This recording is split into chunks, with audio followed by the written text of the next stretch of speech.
Bien, bienvenue à toutes et à toutes. Merci de vous être libérés ce matin pour assister à ce webinaire. Je vais me faire à la fois maître de cérémonie et maître du temps. L'objectif étant surtout de vous présenter le contexte de cette action et également de vous laisser un temps de questions-réponses à la fin. Nous aurons également bien sûr nos emails et on est très disponible pour répondre à toutes questions, pour organiser un échange si vous voulez en savoir plus. On est également ravis d'accueillir l'ADEME qui présentera aussi un peu de leur côté le contexte de cette action.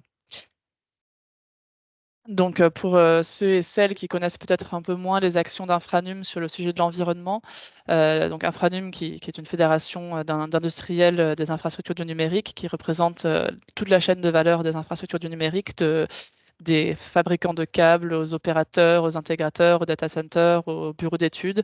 Donc, c'est vraiment la particularité de notre fédération de représenter toute la chaîne de valeur et surtout le territoire français avec des tailles d'entreprises très différentes, des startups aux grands groupes. On a donc décidé en 2022 de lancer cette mission numérique et environnement, vu l'intérêt grandissant et la préoccupation grandissante pour l'impact environnemental du numérique. On sait qu'une très grande partie de cet impact est liée à la fabrication des équipements et aussi aux terminaux. Donc les réseaux représentent une part assez marginale de cet impact. Néanmoins, notre secteur se doit aussi de faire de son mieux pour réduire son impact. Et donc, le premier objectif de cette mission lancée en 2022 était de cartographier un peu la filière justement sur le sujet environnemental. Ça a mené à une enquête, des groupes de travail et des contributions qui ont été publiées dans ce catalogue en septembre dernier, que vous trouverez aussi sur notre site, qui recense des bonnes pratiques d'une trentaine d'acteurs de notre filière sur le sujet environnemental, allant du diagnostic carbone au plan d'action, évidemment. On a aussi participé à la création d'un GT Environnement au comité stratégique de filière dans lequel on est très actif, dont Éric Jamaron est rapporteur. Et on a participé plutôt à un titre institutionnel à la feuille de route de décarbonation du numérique sur le sujet de la contribution du numérique à la décarbonation d'autres secteurs. Tous ces travaux nous ont menés à plusieurs observations, dont le fait qu'il y avait quand même des disparités sur ce sujet environnemental et des pratiques environnementales, notamment des difficultés liées aux tailles d'entreprise pour mobiliser des ressources à la fois financières et de temps. Donc c'est un de nos axes prioritaires au sein du comité stratégique de filière pour l'année à venir, la sensibilisation et l'accompagnement des PME et ETI. Et on aura à ce titre un webinaire qui va être communiqué très très bientôt, mais qui aura lieu dans 2 semaines sur ce sujet. On continue de participer à titre plutôt institutionnel sur l'étude ADEME justement de la contribution du numérique à la décarbonation d'autres secteurs qui est en cours, qui va durer encore plus d'1 an. Et évidemment, nous sommes réunis aujourd'hui pour un énorme projet qui va nous emmener jusqu'en fin 2024 et qui nous enthousiasme beaucoup, qui est la réalisation d'un nouveau guide sectoriel pour les bilans carbone de la filière. Et à ce titre, on est très heureux de pouvoir s'engager sur ces travaux qui vont être réalisés par Paul Le Dantec et Niels van den Bulck du cabinet ECO, qui sont donc présents aujourd'hui pour vous présenter le déroulé du projet. Ce projet sera évidemment cofinancé et guidé, copiloté par les équipes de l'ADEME avec lesquelles on est vraiment ravis de pouvoir travailler sur ce sujet qui nous tient à cœur. Je vais passer la parole à Hervé côté ADEME. Merci, bonjour. Alors, je viens d'avoir un message de Mathieu qui, a priori, est dans la salle d'attente. Ah, très bien. Je... Bonjour, déjà, je me présente rapidement. Hervé Lefebvre, je suis responsable du pôle trajectoire bas carbone à l'ADEME. Et c'est le pôle qui a notamment en charge de la comptabilité carbone des organisations, que ce soit les entreprises ou les territoires. À ce titre, on gère le centre de dépôt des bilans d'émissions de gaz à effet de serre, le centre de ressources pour les informations. Et on travaille aussi donc sur la base empreinte, qui est la base des facteurs d'émission. Sur les guides sectoriels, pourquoi les guides sectoriels? Parce qu'en Bonjour fait, Mathieu. bonjour Mathieu, l'objectif de ces guides sectoriels, c'est justement de favoriser, je dirais, l'appropriation d'un exercice de comptabilité carbone des acteurs d'une filière ou d'un secteur. En fait, il existe effectivement de nombreuses méthodologies, notamment la méthodologie réglementaire pour réaliser les BGS pour les entreprises de plus de 500 salariés. Mais chaque secteur d'activité a ses particularités. Et donc, l'exercice justement de ces guides sectoriels, c'est de accompagner et favoriser la réalisation des bilans d'émissions de gaz à effet de serre des entreprises d'un secteur donné. Alors, il y a, je ne peux pas vous cacher, hein, il y a une recrudescence justement de demandes pour développer des guides sectoriels. Et cela est notamment dû au fait que depuis janvier 2023, les grands obligés de réaliser leur bilan d'émissions de gaz à effet de serre doivent intégrer des émissions indirectes significatives et donc se retournent généralement vers leurs fournisseurs pour savoir c'est quoi votre bilan d'émissions de gaz à effet de serre, c'est quoi votre plan de réduction des émissions. Et ces petites entreprises qui n'étaient pas soumises à l'obligation découvrent aussi l'exercice. Et donc, il y a effectivement une volonté de pouvoir accompagner ces petites entreprises qui ne sont pas soumises à une obligation réglementaire pour faire un bilan, afin qu'elles sachent effectivement comment faire un bilan, c'est quoi les priorités, qu'est-ce que je peux mettre comme action de réduction d'émissions de gaz à effet de serre, ainsi de suite. Et donc, ces guides, généralement, ils sont composés en trois grandes parties. La première, c'est expliquer c'est quoi la comptabilité carbone, quelles sont les obligations réglementaires. Une deuxième grande partie qui va être plutôt justement sur les différentes catégories. Alors, avant, on parlait des scopes 1, 2 et 3. Aujourd'hui, on parle plutôt de catégories. Donc, il y a 6 catégories. Je dirais le scope 1, c'est la catégorie 1, c'est les émissions directes, je dirais, de l'entreprise. La catégorie 2, ce sont les émissions liées à l'usage de l'électricité. La catégorie 3, c'est sur le transport amont de l'activité. La catégorie 4, c'est sur l'achat des produits et services amont de l'activité. Et après, on passe sur la partie aval. Donc, la 5, ce sont les produits vendus. Et la 6, c'est tout ce qui est autres émissions indirectes. Ça va permettre justement d'expliquer où sont, dans le secteur d'activité de votre secteur, les principaux postes significatifs, que ce soit lié à l'activité ou sur l'amont ou l'aval de votre activité. Et ce qui est important aussi, dans la troisième partie généralement de ces guides, c'est les plans de transition, puisque en fait, vous avez déjà une certaine expérience d'action pour réduire les émissions de gaz à effet de serre. Et donc l'idée, c'est de pouvoir donner des pistes justement pour accompagner ces bilans d'émissions de gaz à effet de serre, d'action, donc de plans de réduction, à travers un retour d'expérience que vous avez de votre secteur et qui permet de mutualiser les actions pour réduire les émissions de gaz à effet de serre. Voilà, de façon très synthétique, je dirais, l'intérêt d'un bilan d'émissions de gaz à effet de serre sectoriel. Parfait, merci beaucoup pour, ces clarifications. Est-ce que, Mathieu, tu veux rajouter quelque chose? Oui, très rapidement et en m'excusant pour cette difficulté de Pas de connexion. souci. Sur l'intérêt de regarder l'impact environnemental du secteur, en 2 mots, c'est un sujet émergent qui est assez récent. L'impact environnemental du numérique, c'est-à-dire qu'on commence à le connaître depuis 2018 et on se rend compte qu'aujourd'hui, la première réaction, c'est qu'il est beaucoup plus important que ce qu'on imaginait. C'est-à-dire qu'aujourd'hui, au niveau mondial, le numérique, c'est la même chose que le transport aérien.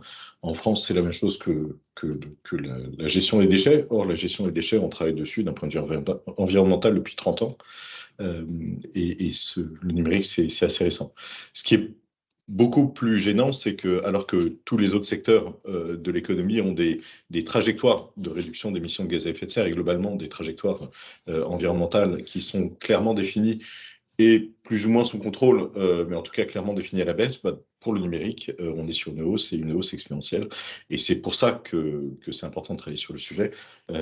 C'est parce que rapidement, si on regarde les scénarios prospectifs tels qu'on les a aujourd'hui, le numérique va rapidement rattraper des secteurs tels que le secteur des transports typiquement, donc devenir un enjeu environnemental et climatique majeur. Et puis, 2 éléments sur la répartition, mais ça vous les connaissez. Aujourd'hui, on estime que dans les chiffres ADEME-ARCEP, les répartitions, c'est à peu près 80% des impacts environnementaux globaux sur les équipements, 15% sur les data centers, 5% pour les réseaux. On connaît les limites de cette analyse. Elle ne prend pas en compte les data centers à l'étranger, donc ça va sans doute se rééquilibrer et on essaye de sortir rapidement des chiffres qui rééquilibrent, mais ça restera majoritairement sur les équipements, secondairement, mais de façon plus importante sur les data centers et de façon toujours aussi restreinte sur les réseaux, sachant que sur les réseaux, il y a plein de choses qu'on ne connaît pas. Typiquement, les satellites, les câbles sous-marins, impact environnemental, on n'en sait rien. Et enfin, dernier point, et après j'arrête, l'exercice d'aujourd'hui est un exercice extrêmement important sur la comptabilité carbone, qui est effectivement fondamental. Il y a d'autres impacts environnementaux à avoir en compte.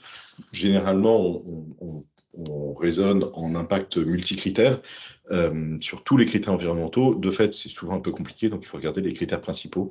Et sur le numérique, le critère principal, évidemment, comme dans quasiment tous les autres secteurs, ce sont les émissions de gaz à effet de serre. Il y a des impacts très importants sur l'eau, mais qui sont difficiles à quantifier aujourd'hui, c'est-à-dire qu'on ne sait pas encore très bien le faire.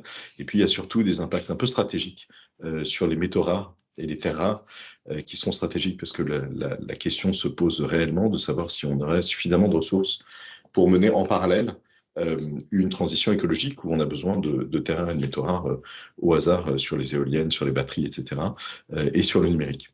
Donc l'enjeu carbone est un enjeu absolument central, c'est pas le seul, mais il est totalement central, donc c'est vraiment très utile d'avoir la démarche qui est lancée aujourd'hui. Merci beaucoup Mathieu pour cette vue d'ensemble et ce contexte au niveau sectoriel et au niveau plus large des trajectoires carbone de tous les secteurs finalement. Je vais laisser la parole à Paul et à Niels pour présenter le projet de guide sectoriel et le déroulé. On va leur laisser une bonne quinzaine de minutes pour avoir le temps de vraiment vous expliquer la démarche et le déroulé du calendrier et la méthode choisie. Il restera donc 15 minutes à la fin pour des questions. N'hésitez pas également à poser des questions dans le chat. N'hésitez pas à nous joindre par mail. Si on n'a pas le temps de répondre à vos questionnements aujourd'hui, il y aura amplement le temps dans les jours et les semaines à venir. Donc surtout, n'hésitez pas à nous contacter. Il y aura notre adresse mail à la fin, à la fin de la présentation. Maintenant, je laisse la parole au cabinet ECHO. Oui, merci beaucoup et merci pour cette introduction. Bonjour à tout le monde. Donc moi, je m'appelle Paul Le Dantec. Niels va se présenter. En fait, moi, ça fait 25 ans que je suis dans le secteur des télécoms, donc plus de 20 ans chez Orange. Et après, j'étais directeur général de Cosc Télécom. Et en fait, j'ai passé cette carrière à construire des réseaux fixes, mobiles et des réseaux d'entreprise. Et j'ai décidé, il y a 1 an et demi, de me lancer exclusivement dans la contribution à la transition environnementale de ce secteur que je connais bien, qui est les réseaux et services télécoms. Niels m'a rejoint en septembre dernier et on va travailler tous les deux sur ce guide sectoriel. Niels, je te laisse te présenter si tu veux. Yes, c'est ça, très rapidement. Niels Van den Bulck, j'accompagne Paul depuis septembre à ECHO, où je suis consultant stratégie climat et RSE. Et puis voilà, Paul et moi, on est ravis déjà de faire ce projet-là. Moi, je vais même réaliser mon mémoire de fin d'études. Je suis en train de refaire un master en ingénierie et droit de l'environnement. Et donc, voilà, c'est un sujet important aussi pour nous, pour le cabinet. Et voilà, on a beaucoup d'ambition pour ce projet. On a envie de faire un guide réussi, quoi, qui serve à toute la filière. Tout à fait. Tu peux passer au slide suivant. Merci. Donc bon, déjà le contexte. Donc on fait du bilan carbone dans le secteur des télécoms depuis près d'1 an. Et on a fait un premier constat, sans paraphraser ce que disait Hervé.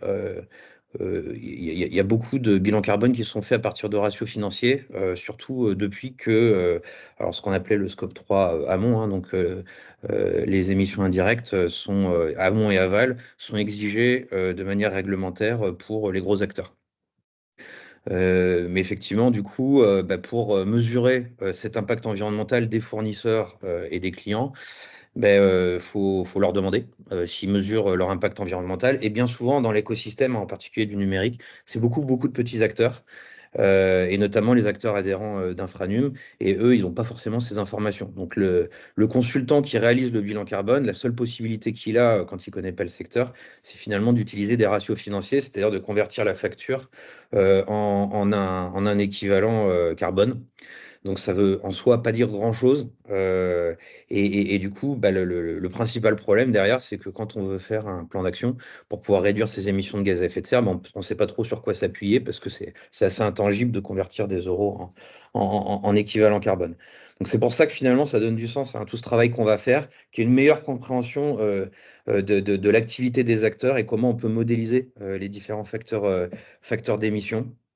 Donc à la fois, les gros acteurs aujourd'hui qui sont obligés de faire un bilan carbone incluant les émissions indirectes, ils ont des données assez pauvres. Et en général, ces données, scope 3 amont, scope 3 aval, c'est 80% de leur bilan de gaz à effet de serre.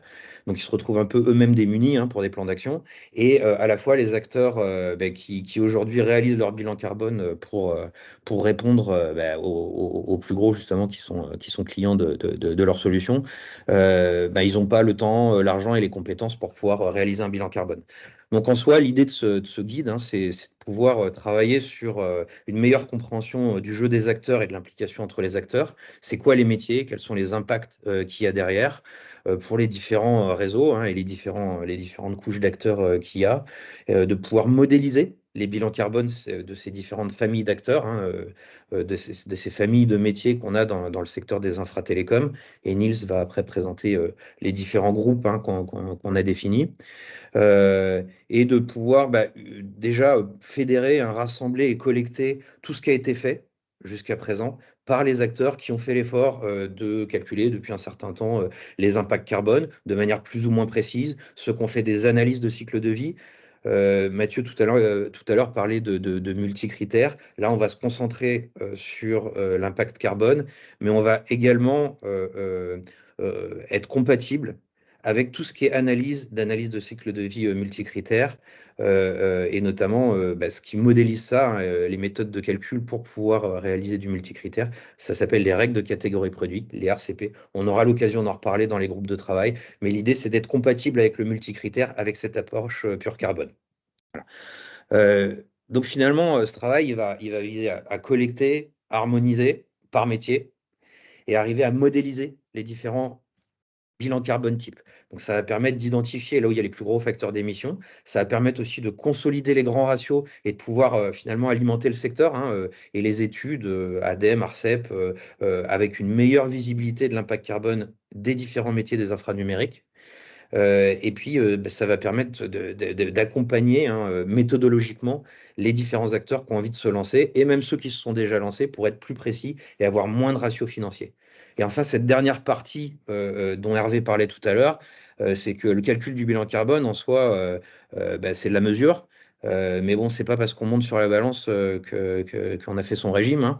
Donc derrière, une fois qu'on a fait la mesure et qu'on sait où il y a les 80% d'impact sur lequel on peut travailler, c'est quoi le plan de transition, c'est quoi les actions qui fonctionnent et comment on peut faire justement, comment on peut utiliser les bonnes pratiques qui ont déjà été mises en œuvre sur les réseaux et comment on peut aussi créer finalement des fiches actions type qui vont permettre finalement à tout un chacun de s'y retrouver pour des leviers d'action pour réduire ces impacts d'émissions de gaz à effet de serre.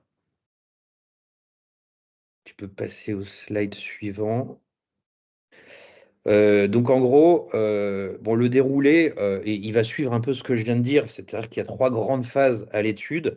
L'idée, c'est qu'on n'est pas tenu par, au 31 décembre, il n'y a pas un coup près qui tombe, mais l'idée, c'est que avec un planning à peu près pertinent et cohérent, on pense qu'à fin décembre, on aura fait à peu près l'ensemble de l'étude. Ça va se dérouler en 3 temps. Un premier temps qui est une partie collecte de données, collecte des études, et là, on fait on va monter des ateliers par thématique et on va faire l'appel au peuple sur le partage des données. Qu'est-ce que vous avez déjà fait?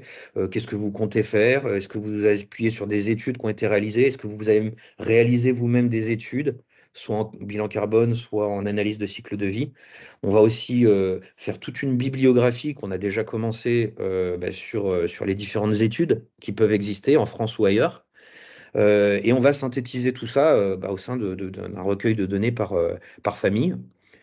Et après, on rentrera dans une phase de modélisation. C'est-à-dire qu'on aura toute la matière pour pouvoir la travailler et pouvoir identifier les interactions entre les différents ateliers, qu'est-ce qui alimente l'autre, et quels sont les grands ratios, qu'est-ce qui manque aujourd'hui, c'est quoi les trous dans la raquette, comment on peut les combler, et qu'est-ce qui n'a pas de sens aussi aujourd'hui, hein. C'est-à-dire que quand on fait un bilan carbone, un premier bilan carbone, on ratisse large et on regarde tout ce qu'il peut y avoir comme source d'émissions. Ça va jusqu'au repas et le midi, et puis au trajet de déplacement domicile-travail, etc. Ben, on va voir par métier que peut-être qu'il y a des indicateurs, des calculs qui vont représenter 0,1% de l'impact carbone. Ça n'a pas trop de sens d'y passer du temps. Et c'est là où on va pouvoir définir des facteurs d'émission qui nous semblent génériques, inutiles ou spécifiques, avec un écart type important, où il est essentiel de calculer spécifiquement parce que ça a un impact important et un levier important sur l'impact carbone de l'entreprise.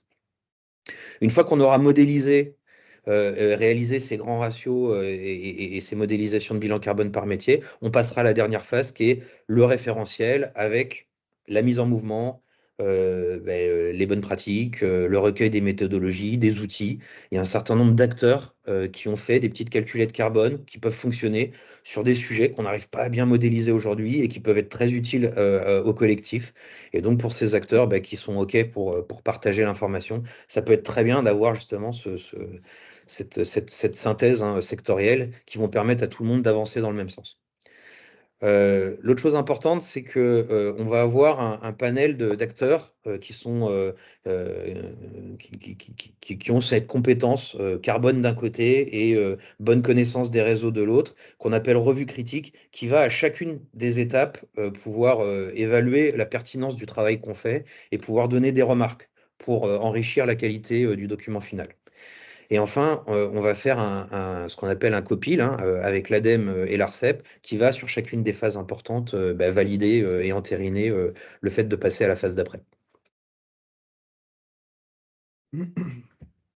Et concernant un peu la répartition entre les groupes de travail, on a changé la dénomination, on va appeler ça des ateliers métiers pour éviter un peu les quiproquos avec les autres GT Infranum.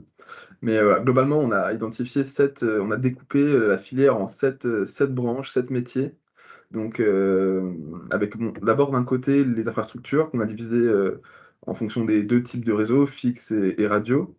On a les opérateurs commerciaux, donc FAI, etc., les constructeurs de réseaux, les data centers, les équipementiers et les bureaux d'études. Donc voilà, on voit bien qu'au premier regard, mis à part peut-être les infrastructures fixes et radio, et encore, voilà, tous ces métiers sont très différents, certains n'ont rien à voir, et donc c'est pour ça que ce guide sectoriel, on est un peu contraint de vraiment segmenter chacun des sous-branches de la filière, et ce qui nous permettra d'avoir vraiment des bilans carbone type pertinents. Et encore, voilà, faut pas non plus perdre à l'esprit qu'il y a quand même beaucoup de disparités, même au sein de chacune des branches. Donc voilà, Paul l'a déjà rappelé, mais voilà, le copil, la revue critique, et du coup les équipes de pilotage qui seront Paul et moi-même. Donc concernant les attentes d'un guide sectoriel, Hervé en a déjà un peu parlé en introduction. Je vais aller peut-être un peu plus loin sur. Oui. Nice, je te coupe 2 secondes. Est-ce qu'on peut revenir un coup en arrière et parler un peu du contenu, hein, des différents métiers, groupes de travail en 2 mots, hein, on a essayé de faire ce découpage, hein, qui nous paraissait pertinent par rapport aux différentes compétences des réseaux, hein, des infraréseaux. Donc, on a ce premier atelier, hein, qu'on appelle infrafixe, hein, qui va rassembler les réseaux fibres et les réseaux cuivre. Le deuxième, ça s'appelle infraradio, et par opposition au fixe, en fait, c'est tout ce qui est lié à l'herdien. Donc, ça inclut les réseaux mobiles, les réseaux euh, de Wi-Fi Max, 4G fixe, etc. Mais ça inclut aussi le satellite. Donc, en soi, il y a peut-être forcément des grandes disparités entre ces acteurs. Donc, il y aura peut-être des sous-groupes de travail derrière. Mais en tout cas, on voulait rassembler ça autour d'une famille infraradio. Après, il y a la partie opérateurs commerciaux, donc FAI, MVNO, etc. Il y a la partie constructeurs de réseau. Donc, tous les aménageurs qui construisent et exploitent les réseaux sur le terrain. Il y a la partie data center aussi qu'on a inclus. comment modéliser le bilan carbone d'un data center.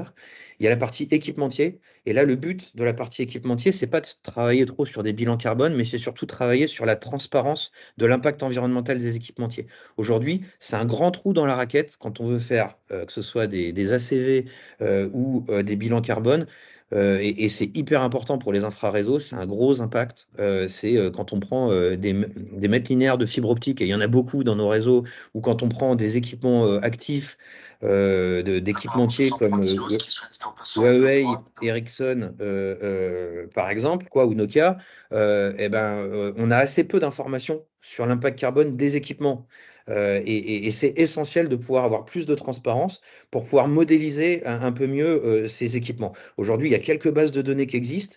Donc, il y a des bases de données référentielles qui rassemblent un peu tout ce que les équipementiers veulent bien partager, qui s'appelle Boavista, mais c'est invérifiable. Et après, il y a des bases de données un peu plus précises sur les composants avec des acteurs du sujet, des ACVistes chevronnés qui ont réussi à travailler sur la reconstruction finalement des différents équipements en fonction de la taille et le poids du châssis, la, la taille de la mémoire, du processeur, etc. Et on arrive à reconstituer l'impact environnemental des équipements.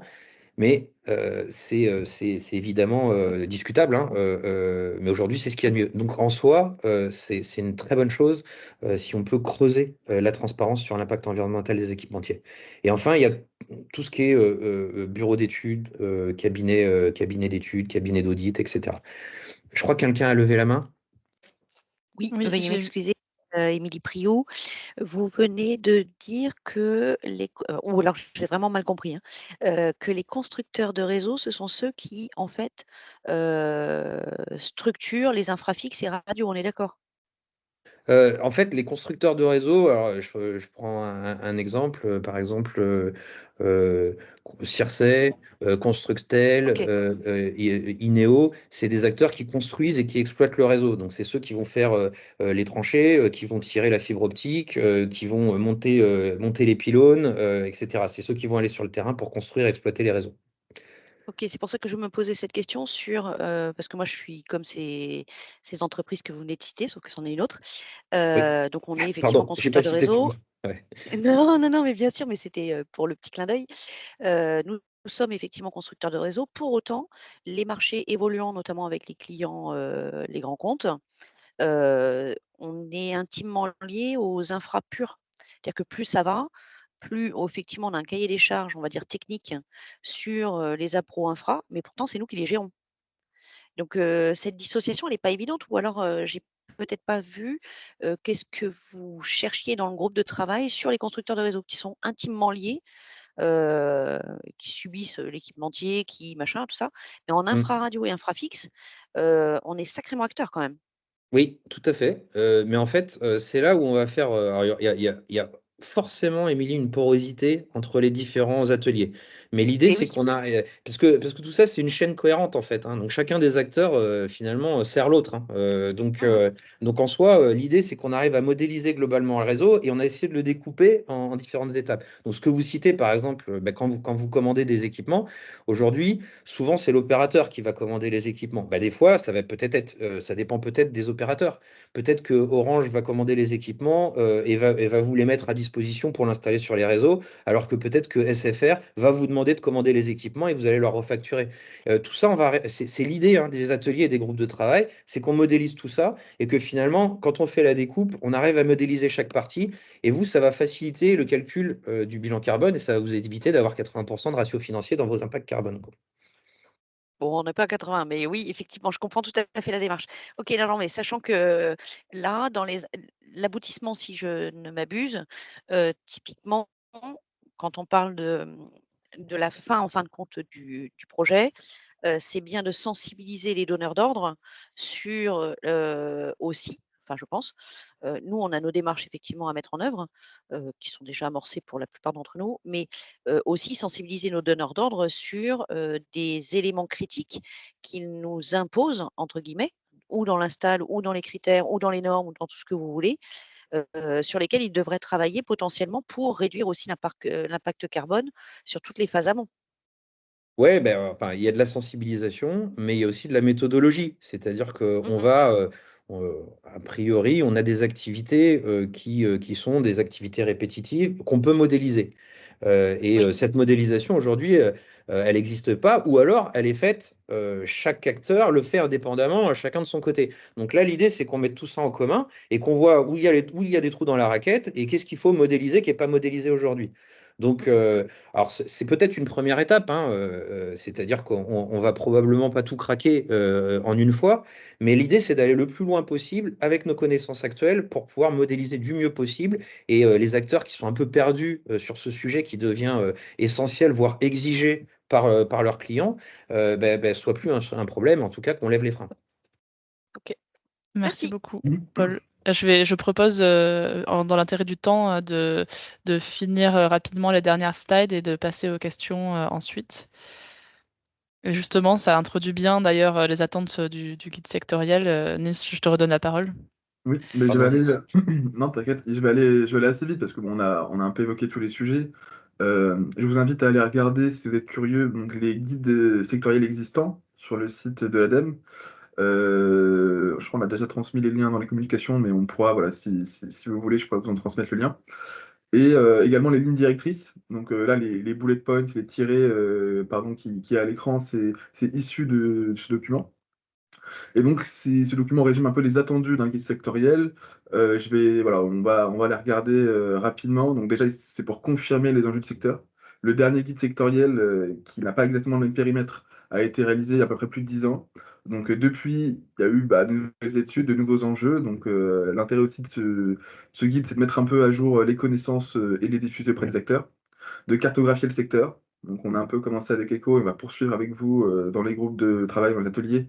Voilà, l'idée, c'est de bien identifier les acteurs, de bien identifier les interactions entre les acteurs et donc derrière de pouvoir modéliser des diagrammes de flux type par métier pour ensuite pouvoir les assembler, les connecter, les interconnecter les uns entre les autres pour avoir un peu une vision globale, une cartographie simplifiée globale des interactions entre les acteurs pour voir un peu voilà, à quoi ressemble ce secteur pour mieux visualiser potentiellement les données, les manques, voilà, voir quelles interactions on n'a pas chiffrées, etc.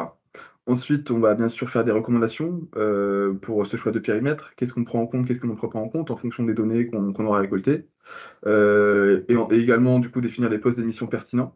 Donc, sur les postes redondants où on s'aperçoit que pour beaucoup d'acteurs d'une même branche, c'est un poste qui est important. Donc, on va signifier ces postes et pour que les petits acteurs mettent toute leur énergie sur ces postes-là, parce qu'a priori, il n'y aura pas trop de raisons, s'ils sont dans la même branche, qu'ils aient des postes très différents.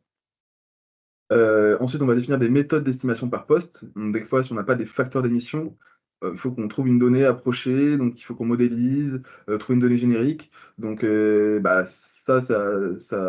c'est aussi l'intérêt de ce guide, hein, c'est de nourrir une réflexion autour des méthodes de calcul. Si on n'a pas pour l'instant, pour X ou Y raison, la donnée, comment est-ce qu'on fait pour trouver une donnée approchée qui est la plus cohérente, la plus pertinente possible?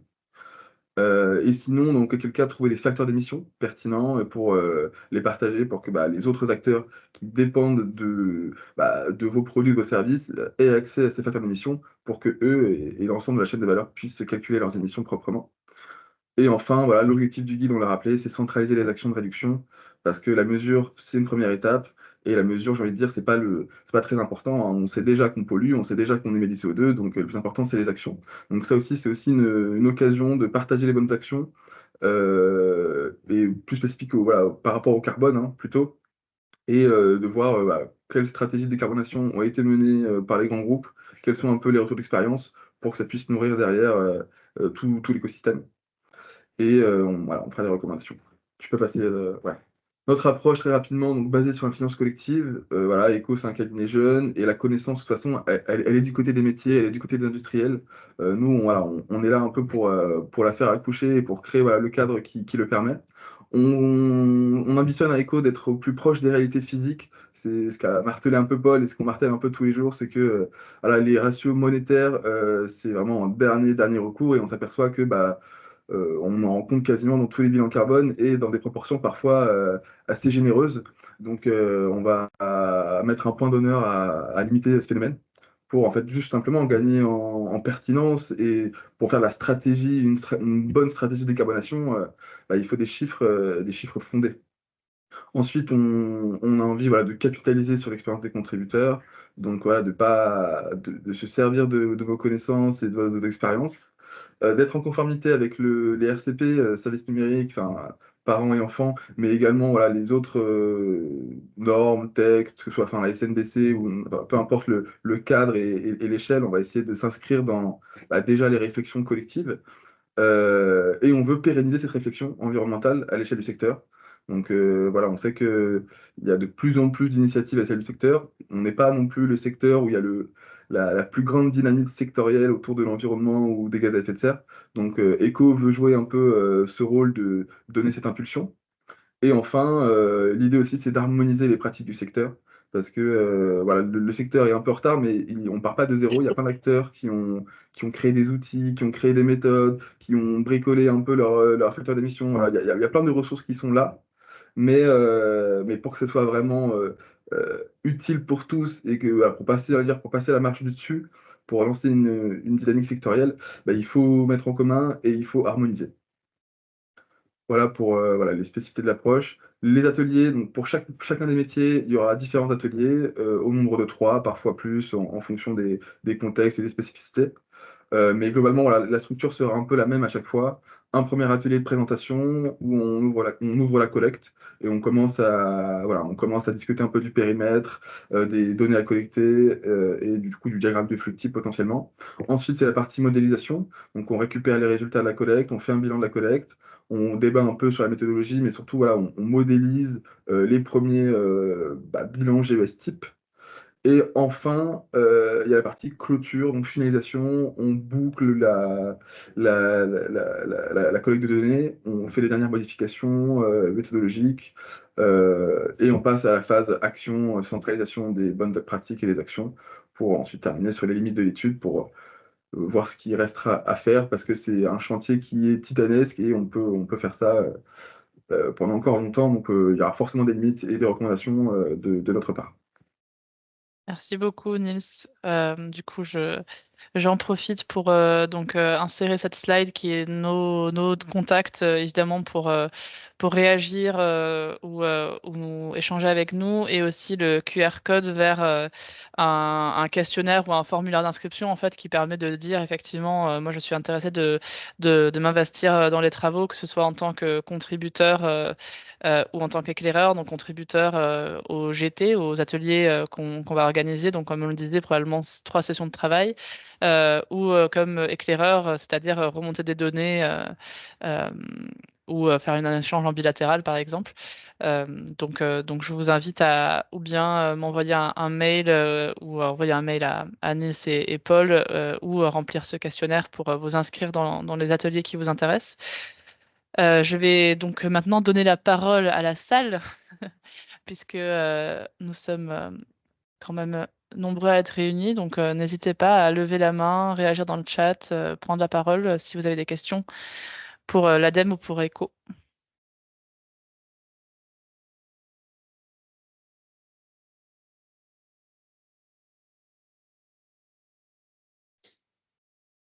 Peut-être que tout était extrêmement clair. Alors, Mathieu a levé la main. Ouais, je lève la main, mais ce sera pendant les travaux. J'ai à la fois une question et un complément. Une question, c'est, j'ai noté que dans les GT, soit infrastructure, soit infrastructure radio, vous alliez prendre en compte la brique satellite. C'est super intéressant. Pour le moment, on a très très peu de données sur le sujet. Est-ce que vous allez également prendre en compte les briques câbles sous-marins, réseau privé d'entreprise, réseau IoT?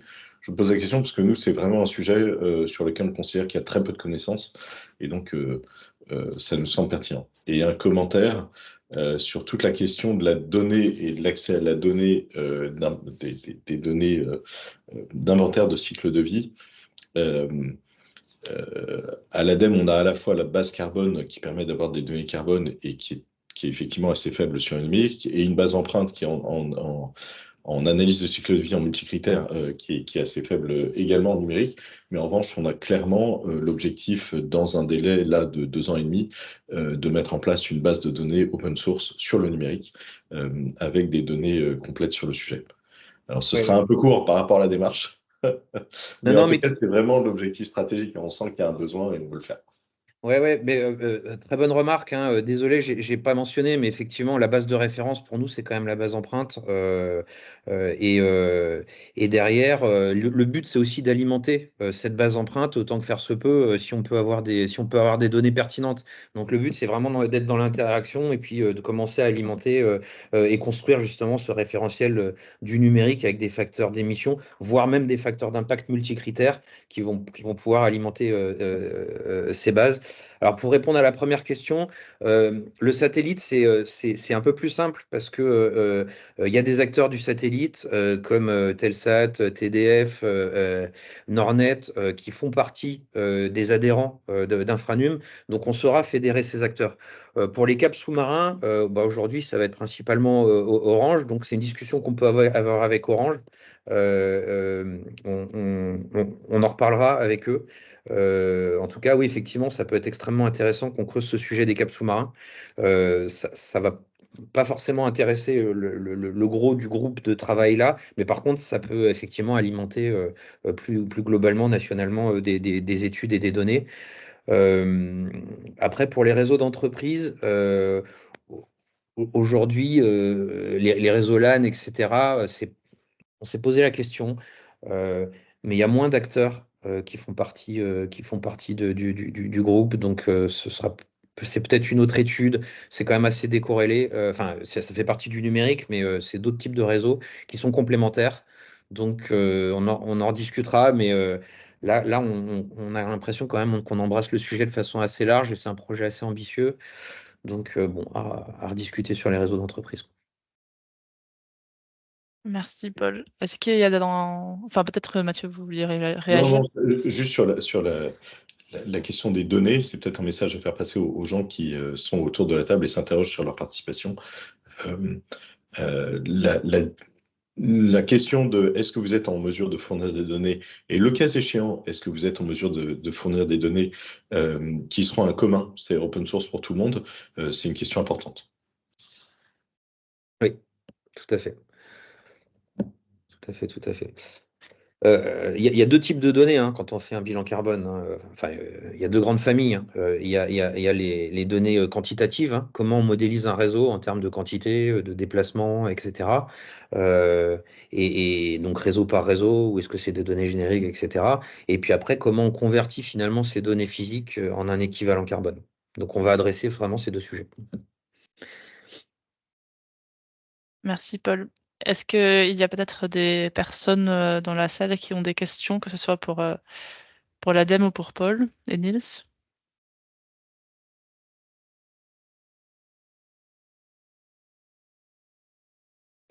N'hésitez pas, hein. Émilie?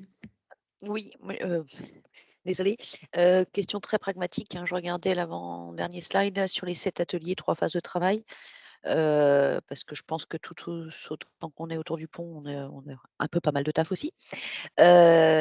Grosso, durée des ateliers, fréquence, parce que là, vous lancez l'atelier 1 en avril et dès juin, il y a l'atelier 2, donc j'imagine qu'il y a plusieurs phases dans l'atelier 1.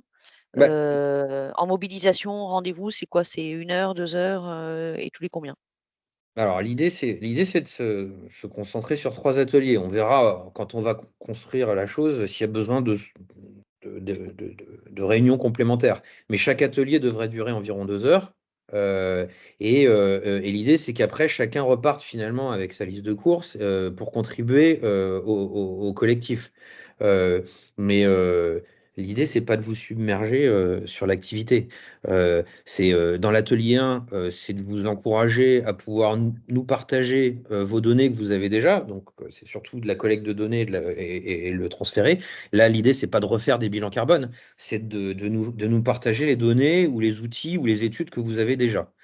Ensuite, l'atelier 2, c'est pareil, hein, on va faire une synthèse, on va essayer de décortiquer le sujet et de le modéliser le plus possible, histoire d'avancer le travail le plus possible, et après d'avoir votre avis critique sur le sujet pour qu'on puisse prendre les bonnes directions. Et après, les contributeurs aux ateliers vont lever la main pour dire, moi, ça m'intéresse de creuser un peu plus ce sujet-là, etc. Donc là, on va faire appel au bon vouloir de chacun d'aller creuser un peu plus le sujet là où c'est nécessaire. Et puis après, l'atelier 3, c'est pareil, hein, c'est les bonnes pratiques. Qui est OK pour partager les bonnes pratiques, les fiches actions, comment vous l'avez modélisé, qu'est-ce qui a fonctionné, est-ce que vous avez vu, est-ce que vous arrivez à dimensionner le coût, l'impact ressources et puis le gain carbone que ça vous a procuré. Voilà. Donc, en termes de charge de travail, c'est surtout 3 ateliers de 2 heures. Et puis après, c'est au bon vouloir de chacun d'y passer un peu plus de temps pour aller creuser des sujets qui seront peut-être un peu moins précis. Ok, ok. Non, mais voilà, c'est juste pour cadrer un peu plus et savoir comment on se lance et quelle fréquence. Tout à fait. Merci de la question.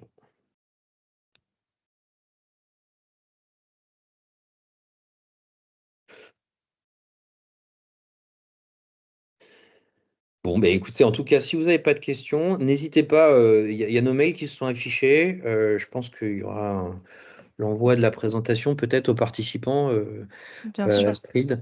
Bien sûr. Et il y aura nos coordonnées, donc n'hésitez pas, même a posteriori, à nous envoyer un mail. On peut organiser un point avec vos équipes aussi.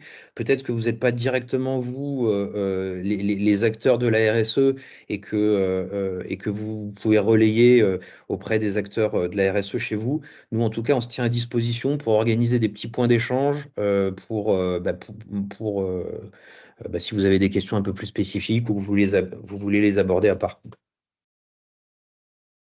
Tout à fait, on a disponibilité pour les échanges bilatéraux également. Pareil, s'il y a des critères, des créneaux d'atelier où vos équipes ne sont pas disponibles sur le créneau indiqué, on peut prévoir un échange en amont, en aval, on fera des comptes rendus, etc. L'objectif, c'est vraiment de pouvoir garantir la participation la plus large possible et d'avoir tous les interlocuteurs de la chaîne de valeur. Donc des modalités de participation peuvent se voir, on peut en parler ensemble. N'hésitez pas à faire tourner autour de vous. Vous faites partie peut-être d'autres groupes de travail et auprès des différents acteurs. Parce que c'est important qu'on travaille sur le collectif. Il y en a qui sont peut-être passés à côté de l'information et qui sont intéressés par le sujet. Donc n'hésitez pas à partager. L'idée, c'est qu'on ait des groupes de travail les plus représentatifs possibles pour avoir un travail de qualité qui parle à tout le monde. Voilà. Merci beaucoup. Merci beaucoup à Mathieu et Hervé de votre présence et Paul et Nils de ce travail et à tout le monde pour vos questions et vos réactions. J'envoie effectivement la présentation à tout le monde pour que vous ayez nos coordonnées et on se réjouit de vous voir, on espère, nombreuses et nombreux lors des ateliers dans les mois à venir. Merci. Merci. Au revoir. Merci à vous. Merci. Bonne Bonne journée. journée. Au revoir. Au Merci, revoir.